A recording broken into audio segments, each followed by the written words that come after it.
এই এভরিওয়ান, দেখো সকাল সকাল একটা সুন্দর মাছের রেসিপি নিয়ে চলে এলাম। দেখো এটা হচ্ছে একটা মাছ, কুসা মাছ বলে এটাকে। দেখো মাছগুলোকে সুন্দর করে ভেজে নিলাম। ভেজে নিয়ে আমি এখানে কড়াইতে এখন দিয়ে দেব জিরে, একটু শুকনো লঙ্কা, এটার মধ্যে দিয়ে দেবো। মশলা রেডি করে রেখেছি, আদা, লঙ্কা, পেঁয়াজ তোমাদেরকে দেখিয়ে দিলাম।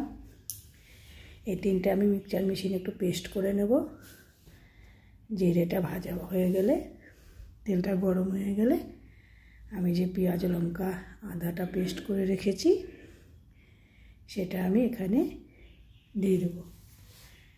দেখো এখন আমি এখানে মশলা পেস্টটা দিয়ে দিচ্ছি।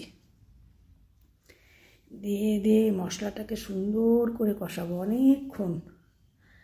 আর এখানে কোনো মশলাই দেব না, না জিরের গুঁড়ো, না লঙ্কার গুঁড়ো, না ধনের গুঁড়ো, শুধু পেঁয়াজ, কাঁচা লঙ্কা, আদা আর দুটো টমেটো, বাস।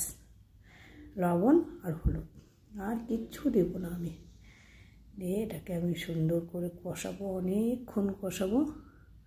কষিয়ে মশলাটা যখন সুন্দর একটা ফ্লেভার এসে যাবে, একদম লাল লাল করে ভেজে মশলার গন্ধটা যখন খুব সুন্দর হবে, তখন আমি এখানে জল দিয়ে দেবো। টাটকা গরম জল দিয়ে দেবো। গরম জল দিলে মাছের ঝোলটা ভালো হবে। দেখো গরম জল দিয়ে দিলাম। ঝোলে কখনোই ঠান্ডা জল দিতে নেই, সবসময় গরম জল দিলেই ভালো। দেখো গরম জল দিয়ে দিয়েছি, এখন ঝোলটা জাল হয়ে যাবে। তারপরে আমি এখানে মাছগুলো দিয়ে দেবো। ঝোলটা খুব বেশিও হবে না, আবার একদম শুকনোও হবে না, মাখা মাখা ঝোল হবে। নামানোর আগে আমি এখানে সুন্দর একটু ধনেপাতা কুচি দিয়ে দেবো।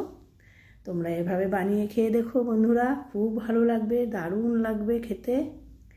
চলো টাটা। আমার ভিডিওটা ভালো লাগলে লাইক, কমেন্ট, শেয়ার করো প্লিজ সবাই।